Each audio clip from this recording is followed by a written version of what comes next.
Welcome to the 401k Marketing Podcast. Are you ready to be the go-to expert in the retirement plan community? Listen in as we share ideas, resources, and best practices that you can use to professionalize your firm, demonstrate your authority, and earn more 401k business. Hi, everyone. I don't think Fred Barstein needs a long introduction because any of us who's been in this industry for more than a couple days, we know who he is.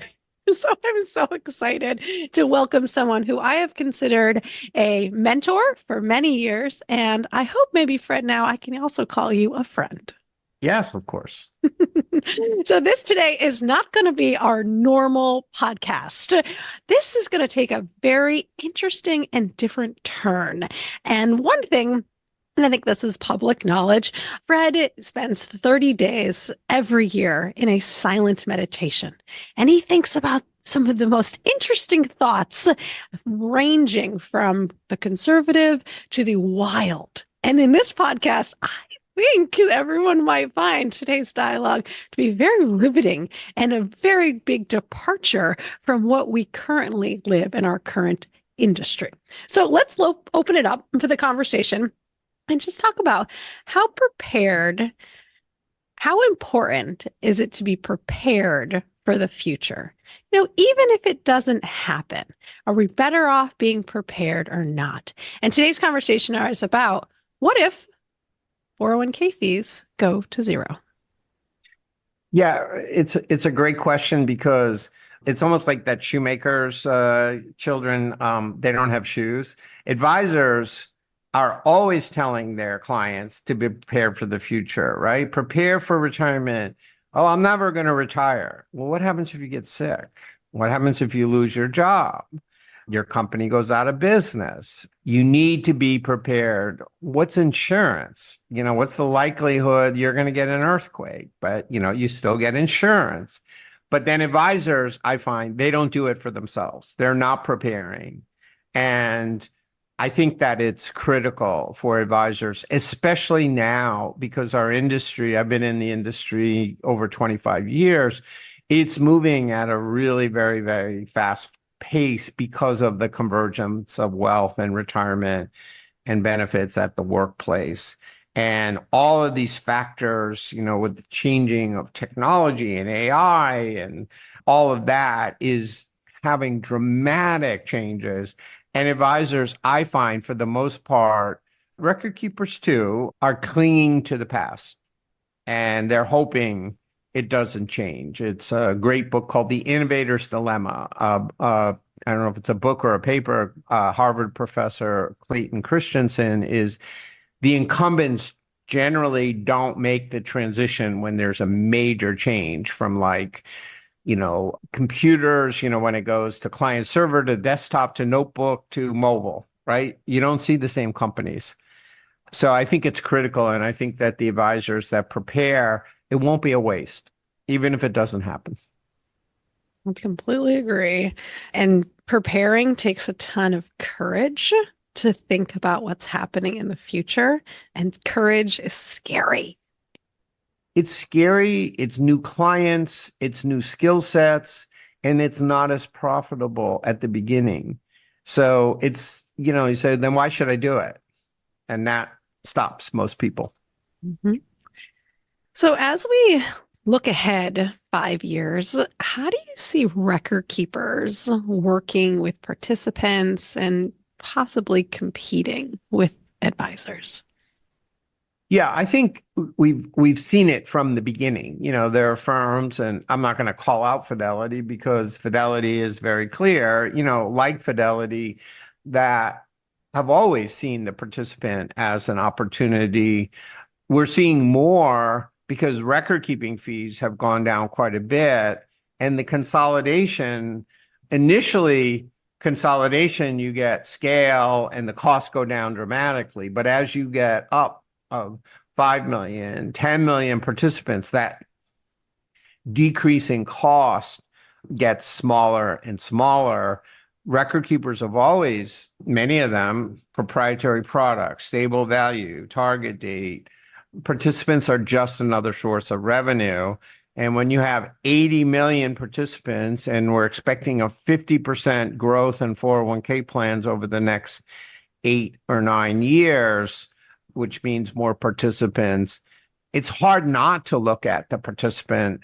But what that does, unlike target date funds or investments or other services, the advisors are seeing the same opportunity. So it's potentially pitting them against each other. Mhm. I don't think that's a problem as long as the rules are clear and transparent and everyone feels good. I mean, the advisors that CapTrust will always say, we're happy to compete with the record keepers. We think we have an advantage. And then we hear advisors moaning about, oh, this record keeper is competing against me. They're going after my participants. And more times than not, I'll say, okay, well, can you work with the participants? And they're like, no, but I don't want the record keeper to do it. So it is going to be a very competitive. We just need to have the rules, the dialogue, and make sure that we do play. Now, if there are rules and then people violate those rules, that's where the issues come into it. So, why do you think this shift towards participant services? You mentioned the great convergence of retirement and wealth. If you got out your crystal ball, like, why do you think this is happening? Well, the reality is that 401k plans are an illusion, right? All they are is individual participant accounts, right? They're changing daily, probably minute by minute, right? It's like the universe, right? It's one account's going up, one account's going down, somebody's contributing. And then we have 401k because it makes sense to pool everybody together, right? Because now we get better, you can't buy a mutual fund, 35 cents worth of a mutual fund in a payroll, right? So now we're finally getting to reality. The reality is each of these 401k plans are made up of participant accounts. And, the record keeping systems, and, we'll talk about the technology, it's omnibus record keeping, right? It's like pulling them all together. Eventually we're going to get to, okay, well, there's actually people there. I have a relationship with those people. I have their money. I have data about them, not a lot, and not of it, all of it's clean. So it's just an obvious opportunity out there. Why is it happening now? The technology's getting better. There's consolidation. So now the firms that are there have more resources and more capital.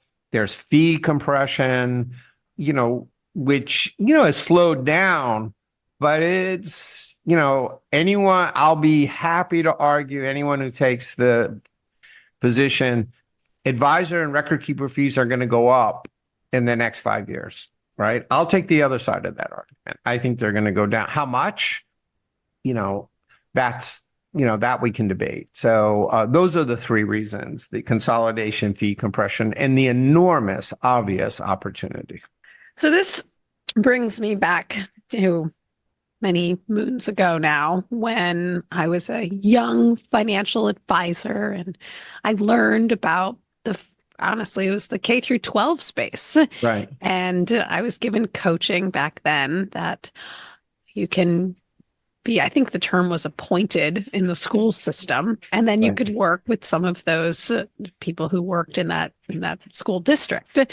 So if we kind of rewind the clock back, we go to the historical K through 12 space where, at the time I was 21 or 2, where any advisor can really walk into, again, that historical school system and then work directly with those employees.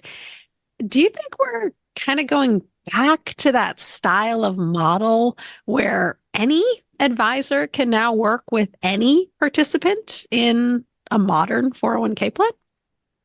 They can now, right? I mean, the participants can hire an advisor without their permission of their employer, right?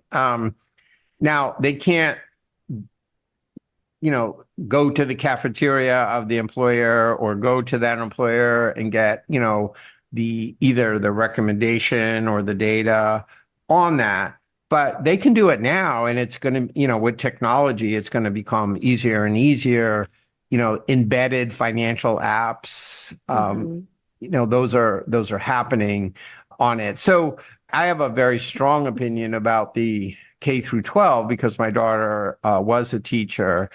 And I have to say that it's close to criminal, that system. The fees they're charging, the conflicts of interest, the lack of disclosure, the lack of fiduciary. And I would say to anyone out there who's defending the current system, they should be ashamed of themselves. But there is that people are getting access to an individual advisor, and people that would normally not couldn't afford or aren't attractive enough to your traditional financial advisors they have. But I don't think it's a justification for maintaining, fees and the fees that are happening, and also, the surrender charges and the brokers that are working for the providers and holding themselves out as advisors. It's as I say, it's close to criminal, and multi-vendor, as we see in the 401k and 403b, and even now in the 457. It's not good. It's not good having a multi-vendor system. So hopefully that'll change. But to answer your question, yes, I think it is going to be but it won't be through the employer is not going to say, we're going to open it up to all advisors, our workplace, but they can do it now, and it's not going to need the permission necessarily of the employer. So also, when you think about, we started our podcast with the big open question of what if 401k fees go to zero? So how likely do you think it is that advisors and record keepers will actually stop charging for plan services? Kind of a giveaway, kind of like tax planning. A lot of is used today as a giveaway, given the convergence of wealth, retirement, and kind of benefits in the workplace. It's happening already. There are many record keepers that'll almost give away the record keeping if you use their stable value or their target date funds. Give you an example, we heard of one of the large aggregator firms, $1.3 billion plan charged $35,000 for the plan fees, which is That hurts my soul. a third of a basis point. And it's like, why even bother? It's not worth the expense. But saying there are 10,000 employees and you can get 2.5%, 3% as wealth clients, that's a $2.5 million revenue opportunity if you can do it. So it's happening already. I don't think people are going to want to willingly give up the revenue. And it could feel like a bad look. Like, I'm going to charge you nothing, but this is what I want. Now, on the other hand, ESOP providers, and there's some big providers there, Fidelity, JP Morgan, Morgan Stanley, UBS, pretty much give away the administrative services in order to get access to the participants in the ESOP plan, stock option plan for wealth opportunities. So as long as everyone's transparent about what's going on and why they're doing it, I wrote a column recently about this, and it's like, well, that means if we go to zero, there's going to be conflicts of interest and overcharging. Why? If everybody knows what's going on and saying, hey, listen, I can charge you much less because in reality, the participants are paying for the plan fees anyway, right? So there are, a very, very few small percentage of plan sponsors that write a check to the record keeper and the advisor, but I would say that's the exception. So they're already paying for it. What's of more value to the participant, the plan services or the individual wealth and, other services that they might provide, student loan, emergency savings, things like that. Do you think the way that we got here is because plan fees have been so historically complicated? No one really understood them. And now 40, 50 years later, we're trying to uncouple everything and explain them. And it's more challenging than it probably should be. Well, I think that transparency caused fees to go down, right? When people don't know what they're paying, then it always can be cheap, right? And we knew, there were insurance companies 20 years ago record keepers going out saying, hey, the plan's free. Right. But it wasn't. There were embedded charges. In fact, I had that from a K through 12, a broker I was talking to with my daughter in one of those programs, and it started out saying, hey, your plan is free. I'm like, great. Do you charge 12B1 fees? Yes. Who gets those? Yeah. We do. Okay. So, no, I think that the transparency led to a decline, and it is complicated. I've never met one plan sponsor who read their 408B2, and of that small percentage who have, no one has understood what they are. So, but we are getting, because of the good work of advisors, interpreting it. But I don't think that's causing it. It's just part of the process. And it is, when I do explain to plan sponsors, and we educate 1,000 plan sponsors a year, and I talk about revenue sharing, they look at it and go, why do they do that? And it doesn't feel good. So we need more transparency. And I'm all for it, with plan fees going to zero. I'm not trying to hide the P. I'm not recommending people should, oh, it's zero, don't worry about it. No, this is how we make money. You have to explain that. We do that at TPSU. How can people go to a program and not pay anything and not have it be a marketing and sales pitch? And we explain how, and then they go, okay, yeah, I'm good with that. So people are smart, even though they don't know ERISA. Just because you know ERISA doesn't make you smart. So let's dive into technology, because as data is the new oil in our society today. Right. So can you elaborate on the ways in which technology needs to improve on record keeper platforms so that way they can better serve individuals who either can't afford an advisor who just don't want the help of a professional advisor? Yeah, so the major record keepers, the big traditional ones, are working on technology that was built in the 1990s. And you think about how technology has changed in the last 5 years, it's like almost unrecognizable when you go back 30 years. And so but it's also very hard to change. And somebody who's got 5, 10, 15 million participants and goes through a change, I'm going to make a total change in my system, is just very daunting. It's expensive enough to maintain the systems. It's almost, and that's why we're seeing the fintech record keepers, a couple of them, especially Guideline and Vestwell, who built their own record keeping systems from scratch, having real success in smaller plans where providers, most traditional advisors, absent the payrolls, they've done pretty well, have struggled with profitability. It can take them a while. So that's where we start with. And the reason that we need it is because we need the data safely.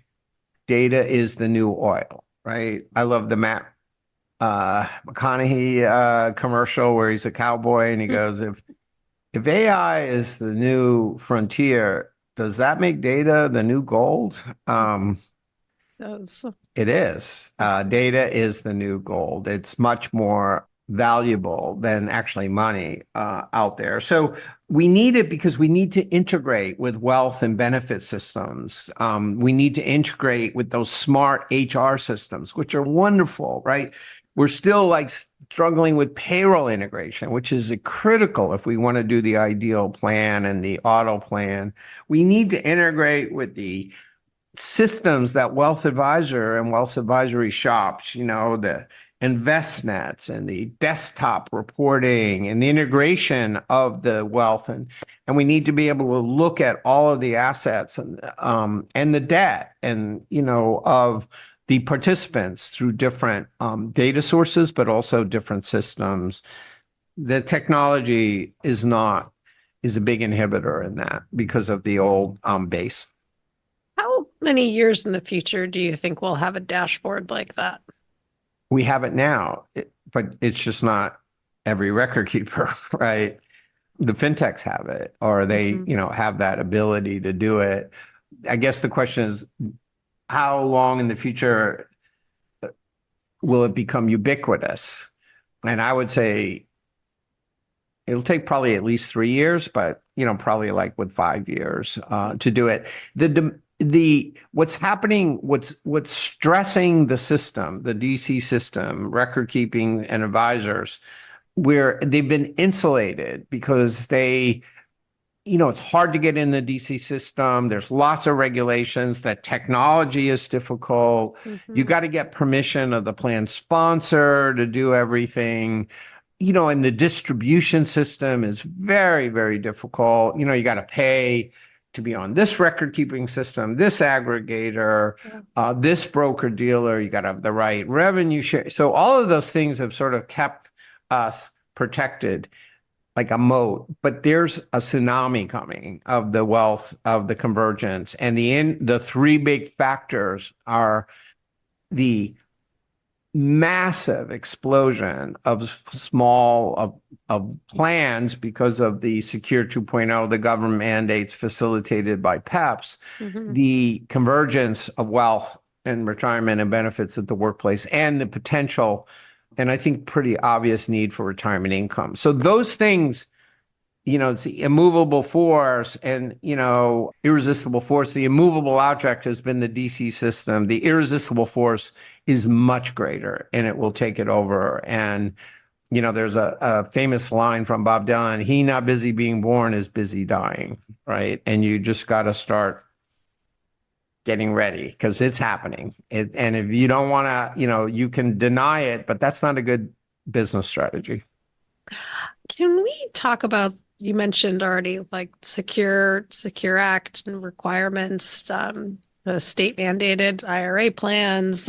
Let's kind of talk about the growth of plans holistically and other outsourced plan and fiduciary services. So how do you think this is going to influence costs throughout the industry? I think that on the one hand, we're seeing a lot what the commoditized services, fees, funds, and fiduciaries, Mhm. those are going to continue to go down. But as advisor fees in the retirement plan advisor space and record keeping have gone down, the wealth management fees have not, Mhm. because they're adding value and they're continuing to do more than just pick the hottest stock, create a financial plan. They're now like, what's your life like? What are your goals? What's your family like? What does your spouse want to do? It's more of a psychologist, and they continue to add value. So there are going to be very, very valuable services. Participants, people are willing to pay for things that add value. Look at our own lives, right? Mhm. And they're willing to share data if they get something in return, but they don't want to pay for commoditized things, things that are just, like I say, the fees, funds, fiduciary, the triple F advisor is the walking dead. But on the other hand, the advisor who can say, I can help participants. I can help them to select the right benefits. I can help them with student loans and emergency savings. I can help them with retirement income. People will pay for that. It's valuable. Definitely. Absolutely. So, how will the decrease in plan fees impact new competitors, new entrants into our space, and force potentially advisors to look at or reprice old plans? So, even if, folks say, no way, plan fees are going to zero, cannot happen, could not happen, what steps do you think should be taken to physically, emotionally, spiritually prepare for the possibility? Well, I think that the declining fees attracts money and new competitors, right? Because they're like, okay, there's efficiencies here that need to be, I just listened to a Retireaholics podcast or program with Charlie Nelson, and they were just ripping on the fintechs. They're never going to make any money. Their business model is flawed. It's doomed. And in some ways they're right. In some ways they're wrong. There's $1 billion that's gone into funding these record keeping. And if I was like going to bet, like, who is right, the $1 billion in private equity or the retireaholics? I'm probably going to bet the retire. And so there's something there, and they're seeing it, and they're not seeing it like, oh, we can make a lot of money on plan fees, right? They're making it on other services. For advisors, the competition are the wealth advisors, right? There's 275,000 wealth advisors that don't focus on the 401k. There are 12,000 that focus on defined contribution. Okay, so you got 12,000 versus 275. And now they're motivated because they see they have a client who owns or manages a business that's asking for help. They don't want another advisor to disrupt that relationship. And they see the opportunity. Can I get a 2, 3, 4, 5 additional wealth clients at $10,000, $15,000 a pop? That's the competition. And they'll say, yeah, that $2,500 fee that I might charge for a startup or a small plan, who cares? Will they go into the larger plans? Probably not. But then the advisors, in terms of the competition, you're seeing the large consulting firms, institutional, start coming to down market. Why did Aon buy NFP? Is that a trend? Because the margins up on the institutional have shrunk, which is why they went to the OCIO. All right. Last question for today. Let's zoom ahead 10 years, 2034. Kind of hurts when you say that. What does the 401k industry look like? And what does workplace retirement savings look like? Yeah, so I want to give you one word: blockchain. The blockchain, and which is, I'm not talking about cryptocurrency and Bitcoin, I'm talking about the technology. If blockchain allows each participant all the data and everything safely encrypted, and the record-keeping systems, it doesn't have to be this massive central database. It's almost decentralized. And there are two big firms that are betting on blockchain, smart firms, Franklin Templeton and Fidelity. So I think it becomes more of, and we have this mobile workplace, right? People move jobs, right? We have this transferability, portability service network, that 6 of the largest record keeper joined to allow for auto transfer. It becomes very, very easy. And we overcome the technology issues that we're facing, the data security issues, and it now allows us to work with the individual participants and look at them as a unique, every employee, every participant, a market. They're all different, right? And they're all neat. Does anybody say we're not going into more personalization? I don't think anybody has said that. So blockchain. Fascinating. Fascinating. All right, Fred, any last closing words before we conclude today's podcast? All I would just say is, be prepared. Do for yourself what you tell your clients to do, even if it's, I'm not saying that it's going to happen, but I'm saying it's possible. And do you want to be in a position to say, I didn't prepare? And what's that cost? And can they actually do it? I think it's worth the investment. All right. Well, thank you so much for joining today's podcast. And for future podcasts, please subscribe and listen to the 401k Marketing Podcast. Thanks again, Fred. Appreciate your contribution. Thank you, Rebecca. Thanks for having me. Thank you so much for listening to today's 401k Marketing Podcast. Click the subscribe button below to be notified when new episodes become available. The information covered and posted represents the views and opinions of our guest and does not necessarily represent the views or opinions of 401k Marketing. The content has been available for informational and educational purposes only. We hope you enjoyed.